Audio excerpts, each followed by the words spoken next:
हरे कृष्णा भक्तों, आज आप सुनेंगे चैत्र अमावस्या की व्रत कथा।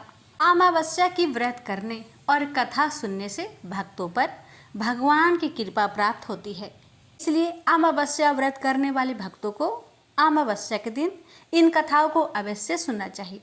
और जो भक्त अमावस्या का व्रत नहीं रखते, वे भी अगर इन कथाओं को श्रद्धापूर्वक सुने तो उनको भी भगवान की कृपा अवश्य प्राप्त होगी। तो आइए सुनते हैं अमावस्या व्रत कथा। किसी गांव में एक सास और बहू अकेले रहते थे और उनका बेटा विदेश में कमाने के लिए गया था। सास और बहू बहुत अच्छे से रहते थे, बड़े प्यार से मिलजुल कर रहते थे। दोनों एक दूसरे की देखभाल भी करते थे।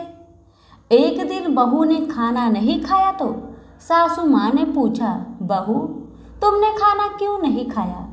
तब बहू ने कहा, सासू माँ आज मेरा अमावस्या का व्रत है, बस इसलिए मैंने खाना नहीं खाया। तब सासू ने कहा कि बहू ये अमावस्या का व्रत करने से क्या होता है और ये व्रत करने से क्या फल मिलता है, मुझे भी समझाओ। तब बहू ने कहा कि सासू माँ अमावस्या का व्रत करने से बहुत पुण्य मिलता है, घर में अन्न धन बना रहता है, सुख शांति रहती है तथा अटल सुहाग मिलता है और तो और पुत्र की प्राप्ति भी होती है। इस व्रत में प्रत्येक वर्ष अलग अलग खाना खाया जाता है और विष्णु भगवान के मंदिर में चढ़ावा चढ़ाया जाता है या फिर किसी ब्राह्मण को दान दिया जाता है। इस व्रत में पहले साल भर शक्कर, घी और चावल से बना खाना खाया जाता है। पहले साल व्रत पूर्ण होने के बाद 1.25 किलो चावल और 1 कटोरी घी तथा 1 कटोरी शक्कर का दान किसी ब्राह्मण को दिया जाता है। तीसरे साल गुड़, तिल और घी से बने व्यंजन खाने चाहिए। जब तीसरे साल व्रत पूर्ण हो जाए तो आधा किलो तिल, गुड़ तथा 1 कटोरी घी किसी मंदिर में चढ़ाया जाता है या फिर किसी ब्राह्मण को दान दिया जाता है। इसे ही अमावस्या व्रत कहा जाता है। फिर बहू ने कहा कि इस व्रत का अगर संकल्प लेते हैं तो इसे पूरा करना जरूरी होता है या नहीं। अगर पूरा नहीं कर सकते हैं तो सास बहू में झगड़ा और घर में अशांति आती है। बहू ने बताया। तब सासू ने कहा कि मेरी तो उम्र हो गई है, लेकिन तुम यह व्रत करो। और बहू यह व्रत का आरंभ करती है। लेकिन एक दिन बहू ने किसी के कहने पर गेहूं से बनी रोटी खा ली और अमावस्या माता इस बात से नाराज हो गई। जो सास और बहू बहुत ही प्यार से रहती थी, इन दोनों के बीच झगड़े होने लगे। सभी गांव वाले भी हैरान हो गए कि यह सब क्या हो रहा है। सास अपनी बहू को कहने लगी कि तुम जब से हमारे घर में बहू बन के आई हो, तब से हमारे घर की लक्ष्मी चली गई है। तुम हमारे लिए शुभ नहीं हो। तब बहू ने कहा कि आपके घर की लक्ष्मी चली गई है तो कहाँ मिलेगी, मुझे बताओ, मैं लक्ष्मी को लेकर आऊंगी। तब सासू ने कहा कि लक्ष्मी तुमको समुद्र के बीच में भगवान विष्णु के पैर दबाते हुए मिलेगी। तब बहू यह कहकर चली जाती है कि अब जब तक मैं लक्ष्मी को लेके ना आऊंगी तब तक इस घर में पैर नहीं रखूंगी। इतना कहकर बहू लक्ष्मी खोज में निकल जाती है। जब बहू लक्ष्मी खोजने में निकलती है तब उसे बीच रास्ते में एक गाय माता मिलती है। वह बहू से पूछती है कि आप कहाँ जा रही हो? तब बहू ने कहा, हे गाय माता, मेरी सासू मुझे कहती है कि मेरे आने से उनके घर की अन्न धन की कमी हो गई है और उनके घर की लक्ष्मी चली गई है, तो मैं लक्ष्मी जी को लेने जा रही हूँ। गाय माता ने कहा, हे बेटी, अगर तुम जा ही रही हो तो भगवान से मेरे बारे में पूछ भी लेना। तब बहू बोलती है कि ठीक है गाय माता, बताओ मैं आपके बारे में भगवान से क्या पूछूंगी। तब गाय माता बोलती है कि मेरा जब भी बछड़ा होता है वह मर जाता है, जिंदा नहीं रहता। तुम भगवान से पूछ लेना कि मेरे साथ ऐसा क्यों हो रहा है, मैंने ऐसा कौन से कर्म किए हैं। तब बहू बोली, गाय माता, मैं आपके बारे में जरूर पूछ लूंगी। यह कहकर बहू आगे बढ़ी। अब आगे चलते ही बहू को एक घोड़ी मिलती है जिसके गले में घंटी बंधी हुई होती है। घोड़ी ने भी कहा कि बेटी, तुम मेरे दुख का निवारण भी भगवान से पूछ लेना। तब बहू ने कहा जरूर पूछ लूंगी। यह कहकर बहू आगे बढ़ती है। आगे जाते ही बहू को एक अंधा और बहरा बुजुर्ग मिलता है। वह भी बहू से अपनी समस्या भगवान से पूछने के लिए कहता है। तब बहू उसकी समस्या भी भगवान से पूछने का कहकर आगे बढ़ती है। आगे जाते ही बहू को एक बूढ़ी औरत मिलती है जो हाथ और पैर से अपाहिज होती है। वह भी बहू से अपनी समस्या भगवान को पूछने के लिए कहती है। तब बहू उसके समस्या को भी पूछने के लिए तैयार हो जाती है और आगे बढ़ती है। आगे जाते ही बहू थक जाती है और एक आम के पेड़ के नीचे बैठ जाती है। तब आम का पेड़ खुश होकर बहू से पूछता है, बेटी, तुम कहाँ से आई हो और कहाँ जा रही हो? तो तब बहू बताती है वह लक्ष्मी को लेने जा रही है। तब पेड़ भी अपनी समस्या भगवान को पूछने के लिए कहता है कि मेरे पेड़ पर लगे आम खट्टे ही क्यों होते हैं, इस बारे में भगवान को जरूर पूछना। तब बहू उसकी समस्या लेकर आगे बढ़ती है। आगे जाते ही बहू को एक तलाई मिलती है। वह भी बहू को बताती है कि तुम भगवान से पूछना कि मेरी तलाई का पानी इतना मैल क्यों है, कोई भी इसे नहीं पीता है। तब बहू कहती है जरूर पूछ लूंगी और कहकर आगे बढ़ती है। बहुत दिनों जंगल में चलते चलते बहू थक जाती है। उसे भूख भी लगी होती है, लेकिन खाने को नहीं मिलने से वह थक जाती है और जंगल में बेहोश हो जाती है। और भगवान का चमत्कार देखिए, उसी समय भगवान विष्णु और माता लक्ष्मी वह विचरण करते हुए आते हैं। तब माता लक्ष्मी विष्णु जी से कहती है, हे नाथ, यह आपकी बहुत बड़ी भक्त है, आप इसके दुखों का निवारण करें। तब भगवान विष्णु कहते हैं कि इस संसार में बहुत जीव दुखी है, सभी अपने अपने कर्मों का फल भोग रहे हैं, किस किस के दुख का निवारण मैं करूं? तब माता लक्ष्मी ने विष्णु से विनती की और कहा कि वह भूखी प्यासी है और इसे यहाँ अगर ऐसे ही छोड़ दिया जाए तो जंगली जानवर उसे अपना शिकार बना लेंगे। माता लक्ष्मी की बात सुनकर भगवान विष्णु एक साधु का वेश धारण करते हैं और बहू के पास जाते हैं और उसे होश में लाते हैं। बहू के होश में आते ही साधु वेश में भगवान उससे पूछते हैं कि वह यहाँ क्यों आई है और कहाँ जा रही है। तब बहू पूरी बात बताती है।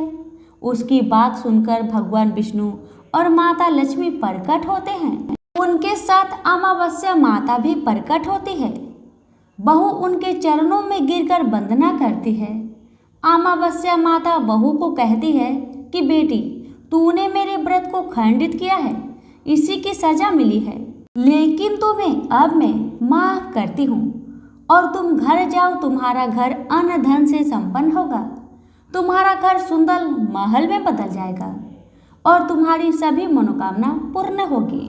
यह सब होने के पश्चात बहू रास्ते में जो भी मिला उन सभी के दुखों का निवारण करने के लिए विनती करती है।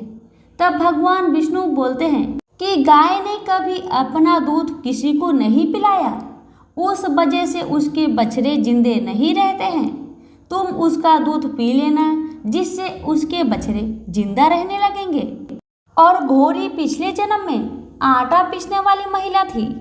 वह किसी को आटा पीस के नहीं देती थी, इसलिए उसके गले में चक्की के पाट बंधे हुए हैं। तुम उसके पाट खोल देना, वह बिल्कुल ठीक हो जाएगी।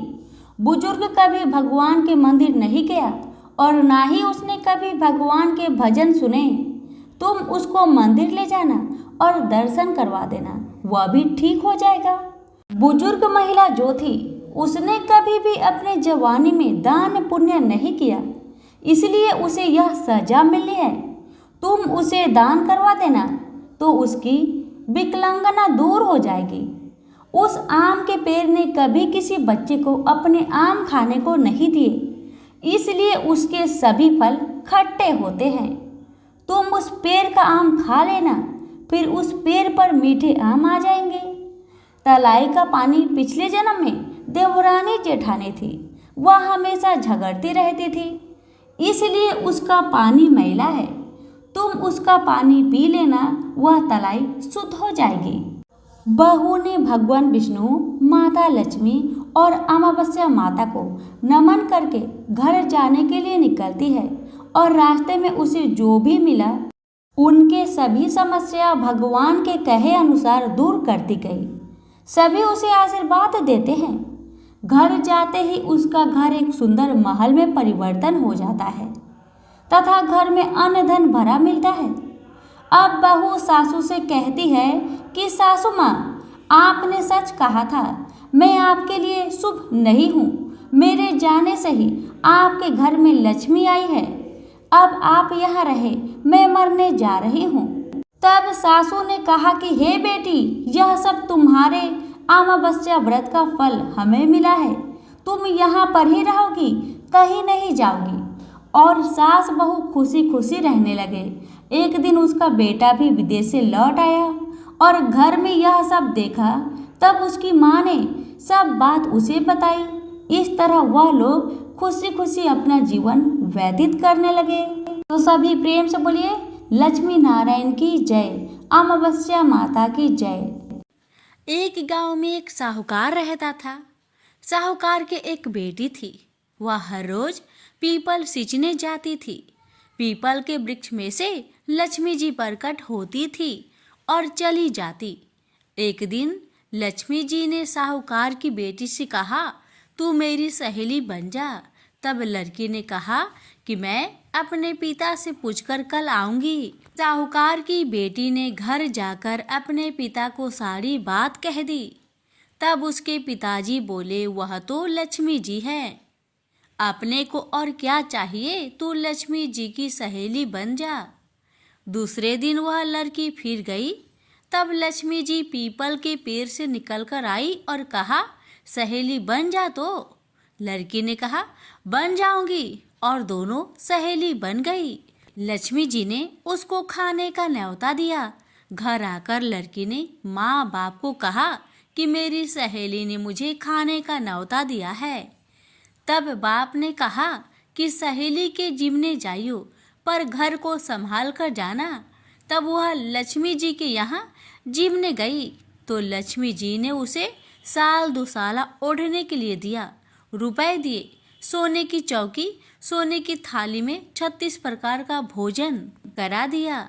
जिम कर जब वह जाने लगी तो लक्ष्मी जी ने पल्ला पकड़ लिया और कहा कि मैं भी तेरे घर जिमने आऊंगी। तो उसने कहा, आ जाइयो। वह घर आकर चुपचाप बैठ गई।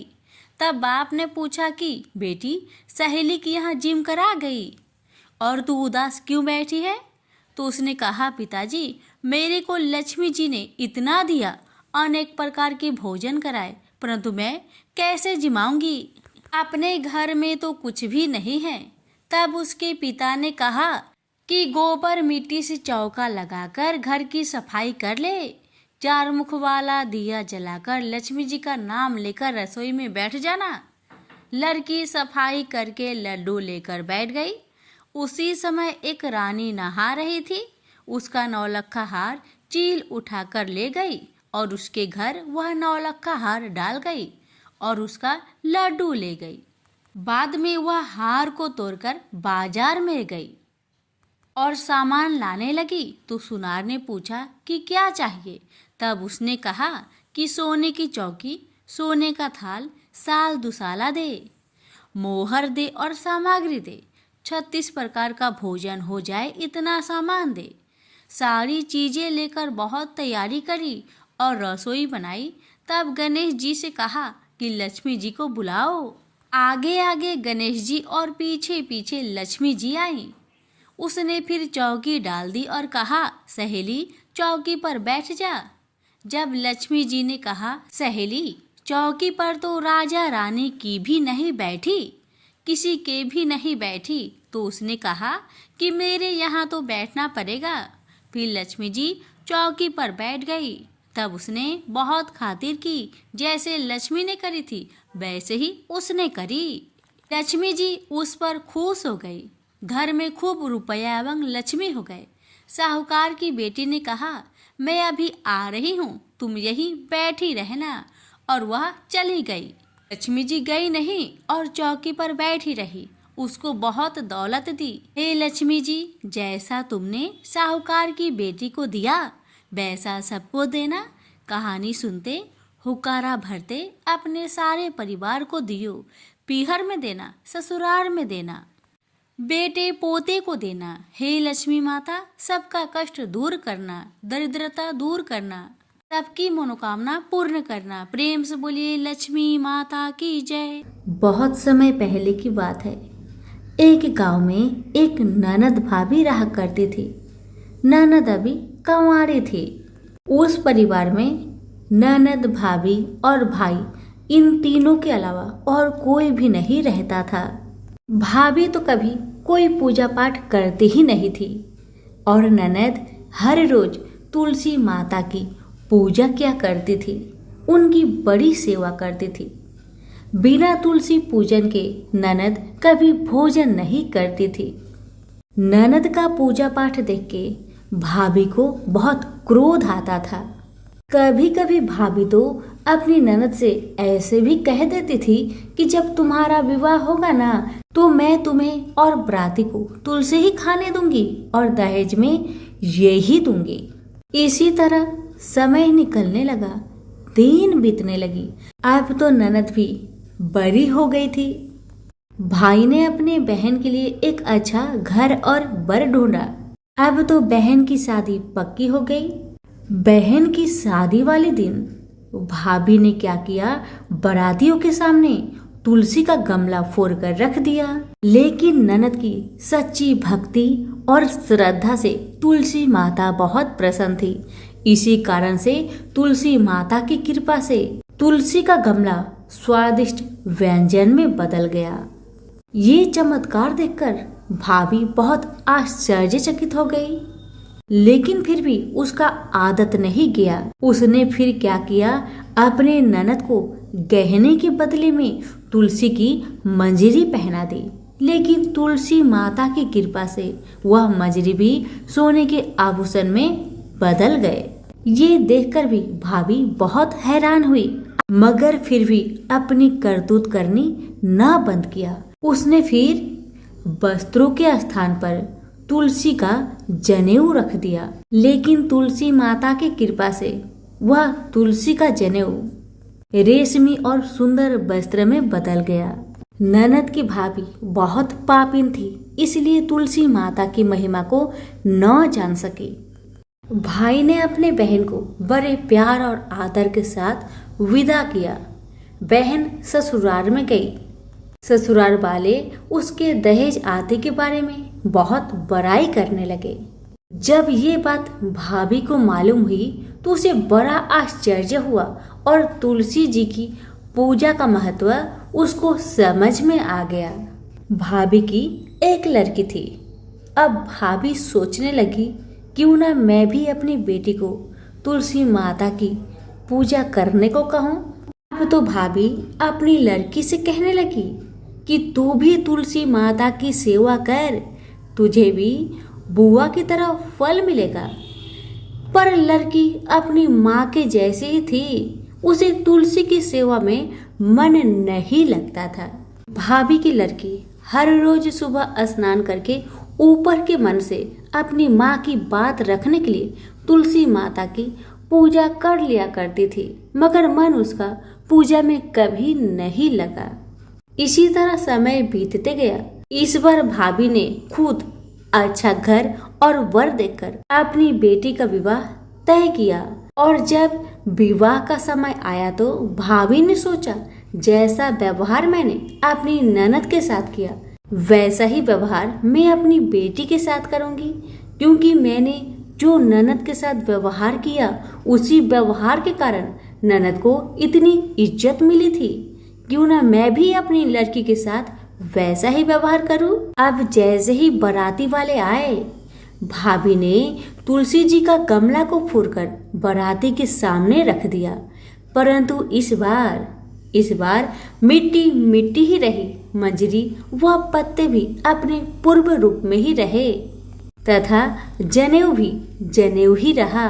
सभी बाराती भाभी की बुराई करने लगे। ससुराल में भी लड़की की और उसकी माँ की बहुत बुराई हो रही थी। भाभी को अपनी ननद से बहुत जलन होता था। इस कारण भाभी अपनी ननद को बहुत कम ही घर पर बुलाया करती थी, पर भाई अपने बहन को बहुत मानता था। भाई ने एक दिन सोचा, बहन की शादी किए हुए बहुत साल हो गए, क्यों ना मैं अपने बहन से मिलकर आऊं, उसके ससुराल जाऊं। अब भाई ने अपनी इच्छा अपनी पत्नी को बताया। पत्नी से कहा, कुछ सौगात ले जाने के लिए कुछ दो। बहन का घर जाऊंगा, खाली हाथ कैसे जाऊं, कुछ हो तो मुझे दो। भाभी ने क्या किया, गुस्से से ज्वार एक थैले में भरकर कहा, लो इसी को लो और अपनी बहन के घर ले जाओ। मेरे पास और कुछ नहीं है, यही है, इसी को ले जाओ। बेचारा पति दुखी मन से चल दिया वही ज्वार भरे थैले को लेकर, और मन ही मन में सोचते जा रहा था, भला कोई भाई अपने बहन के ससुराल में ज्वार ले जाता है। यही सोचते सोचते भाई बहन के ससुराल की तरफ जा रहा था। उसने सोचा, ये ज्वार बहन के ससुराल ले जाऊंगा तो लोग क्या कहेंगे, क्यों ना मैं इसे गाय को खिला दूं। भाई जब बहन के नगर के समीप पहुंचा और उसने एक गौशाला में गाय के सामने ज्वार का थैला उलट दिया। ज्वार को उलटता देखकर तब गौपालक ने कहा, ए भाई तुम ये क्या कर रहे हो, सोना मोती गाय के आगे क्यों डाल रहे हो। भाई ने जब नीचे देखा तो सचमुच हीरे मोती सोना चांदी जगमगा रहे थे। भाई ने तुलसी माता के चमत्कार को जान लिया और जोर जोर से तुलसी माता की जयकारा लगाने लगा और सारी कहानी उस गौपालक को बताया। सोना चांदी हीरा मोती थैले में भरकर बहुत प्रसन्न मन से अपने बहन के घर गया। बहन भाई को देखकर बहुत प्रसन्न हुई और अपनी भाई की बहुत आवभगत की। भाई ने अपनी बहन की सास ससुर से आज्ञा लेकर अपनी बहन को घर लेकर आया और रास्ते में सारी कहानी बताते आ रहा था कि कैसे भाभी ने ज्वार भरकर थैले में दिए थे और तुलसी माता की कृपा से कैसे ये ज्वार हीरे मोती सोने चांदी में बदल गए। भाई को तुलसी माता का महिमा पता चल गया था। अब भाई और बहन घर आकर अपनी भाभी को सारी कहानी बताते हैं और तुलसी माता की महत्व को समझाते हैं और पूजन करने का फल उसे भी बताते हैं। अब तो भाई और भाभी और उसकी बेटी तीनों जन मिलकर हर दिन तुलसी माता का पूजन किया करते थे और तुलसी माता भी उनके पूजन से प्रसन्न होकर उनके घर में अन्न धन के भंडार भर दिए और भाभी की बेटी को भी अच्छा घर और वर मिला। तो सभी मिलकर बोलिए, तुलसी मैया की जय हो। एक बार धनवती ने अपने पति देव स्वामी से कहा, स्वामी आपका ध्यान होता इस और नहीं गया कि हमारी पुत्री गुणवती अब विवाह योग्य हो गई है। अब समय आ गया है कि आप उसके लिए एक अच्छा सा वर ढूंढें। अपनी पत्नी की बात सुनकर देव स्वामी बोला, हाँ धनवती तुमने ठीक कहा, मेरा तो इस और ध्यान ही नहीं गया कि अब हमारी पुत्री युवा हो गई है। सचमुच मुझे उसके विवाह की चिंता करनी चाहिए। पति की बात सुनकर धनवती प्रफुल्लित हो उठी। अब देव स्वामी पुत्री गुणवती के लिए अवश्य अच्छा सा वर ढूंढ लाएंगे। देव स्वामी ने विचार किया कि पुत्री के लिए वर की खोज शुरू करने से पहले किसी अच्छे ज्योतिषी से गुणवती की कुंडली दिखाकर पूछ लेना चाहिए कि उसके लिए किस प्रकार का वर उत्तम रहेगा। अपने विचार को कार्य रूप देने के लिए देव स्वामी गुणवती की कुंडली लेकर प्रसिद्ध ज्योतिषी के पास पहुंचा। बोला, महाराज कृपया बताइए मेरी पुत्री के लिए किस प्रकार का वर उचित रहेगा और उसे मैं किस दिशा में तलाश करूं। तो स्वामी ज्योतिषी कुछ कहते कहते रुक गए।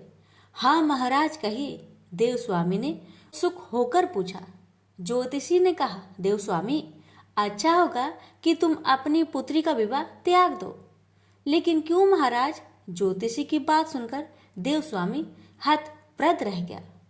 ज्योतिषी ने गंभीर स्वर में कहा, क्योंकि सप्तपदी होते होते तुम्हारी पुत्री विधवा हो जाएगी। ज्योतिषी की बात सुनकर देव स्वामी काफी गंभीर और उदास हो गया। उसने ज्योतिषी से इस विपदा का निवारण का उपाय पूछा। तब ज्योतिषी ने बताया, सिंघल द्वीप में भगवान विष्णु के भक्त सोमा नाम की एक धोबिन रहती है, जिसका पुण्य गुणवती के इस संकट को समाप्त कर सकता है। यदि वह गुणवती के विवाह के समय उपस्थित रहे तो वह सप्तपदी के समय गुणवती को विधवा होने से बचा सकती है। देवस्वामी जब घर लौटा तो उसने अपनी पत्नी और पुत्री को इस विडंबना के बारे में बताया। पिता की बात सुनकर गुणवती ने कहा, पिताजी मैं सोमा के पास जाऊंगी और उसकी सेवा कर उसके पुण्य के प्रताप से अपना भविष्य सुधारूंगी, अन्यथा वही सारा जीवन व्यतीत कर दूंगी। कोई और विकल्प न देखकर देव स्वामी को भी अपनी प्रिय पुत्री का आग्रह स्वीकार करना पड़ा। उसने अपने सबसे छोटे पुत्र सील स्वामी को गुणवती के साथ भेज दिया। दोनों सिंघल द्वीप के लिए चल पड़े। समुद्र तट पर पहुंचकर वे ठिठक गए। उन्हें समझ में नहीं आ रहा था कि कैसे समुद्र पार करके सिंघल द्वीप पहुंचा जाए। बड़ी देर तक भटकने के बाद थक हार कर वे दोनों एक बट वृक्ष के नीचे जा बैठे। वे दोनों अत्यंत भूखे प्यासे थे। वे दोनों जिस वृक्ष के नीचे बैठे थे उस वृक्ष के ऊपर एक गिद्ध का घोंसला था। गिद्ध अपने बच्चों के लिए भोजन की तलाश में गया था। बच्चे घोंसले में ही थे और गुणवती और सील स्वामी की दशा देखकर दुखी हो रहे थे। जैसे ही गिद्ध बच्चे के लिए भोजन लेकर लौटा, वैसे ही बच्चों ने उन दोनों भाई बहन के बारे में उसे बताया, उनकी मदद करने का आग्रह किया।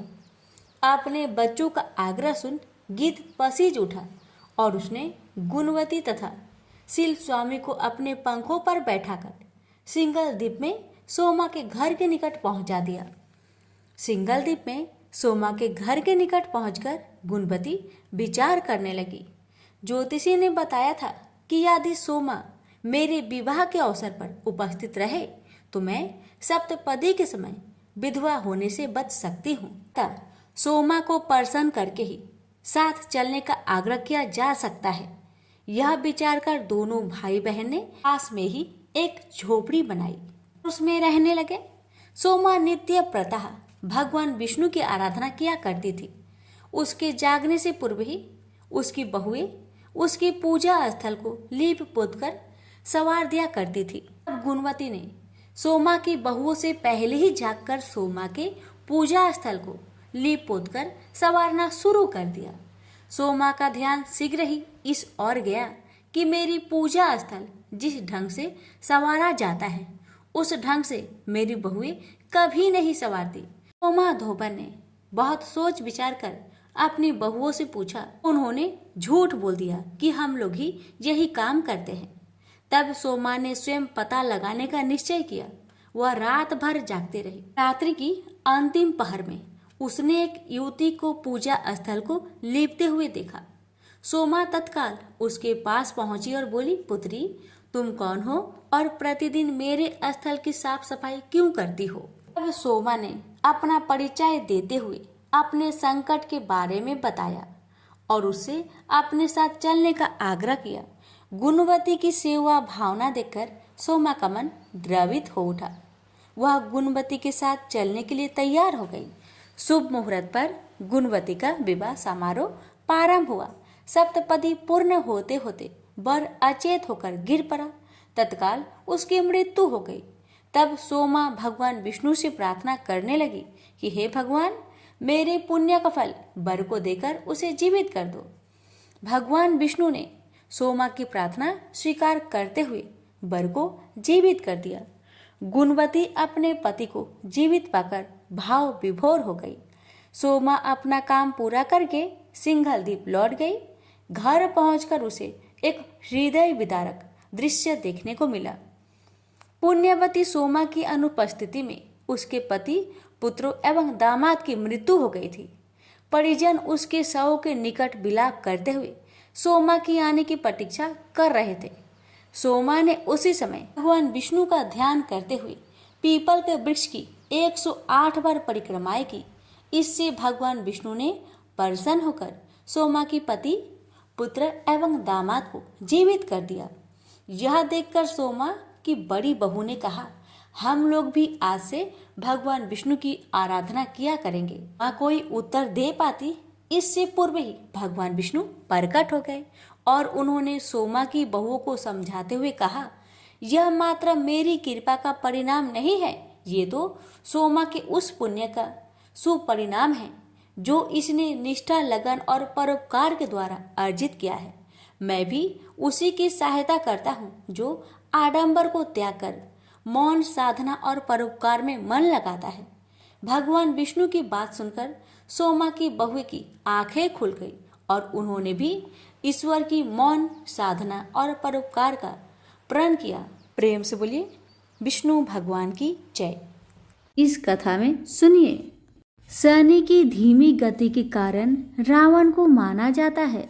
रावण और शनि देव को लेकर एक पौराणिक कथा काफी प्रचलित है। आइए जानते हैं।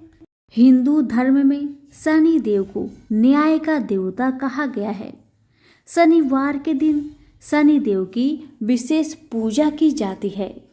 शनि देव की दृष्टि से कोई भी व्यक्ति बच नहीं पाता। माना जाता है कि शनि देव विशेष राशि में 2.5 साल तक निवास करते हैं। शनि की गति सभी ग्रहों से सबसे धीमी मानी जाती है। कहा जाता है कि रावण एक ब्राह्मण परिवार से था। रावण शिव का सबसे बड़ा भक्त था। रावण एक महान योद्धा होने के साथ साथ अच्छा राजनीतिक, महाप्रतापी और प्रखंड विद्वान था। एक पौराणिक कथा के अनुसार जब रावण की पत्नी मदोदरी गर्भवती हुई तब रावण बहुत प्रसन्न हुआ। रावण के मन में जिज्ञासा उठी कि उनकी भावी संतान महापराक्रमी और दीर्घ आयु पैदा हो। इसलिए रावण ने सभी ग्रहों को अपनी संतान के जन्म के समय उचित नक्षत्रों में उत्तम स्थान में रहने के लिए कहा।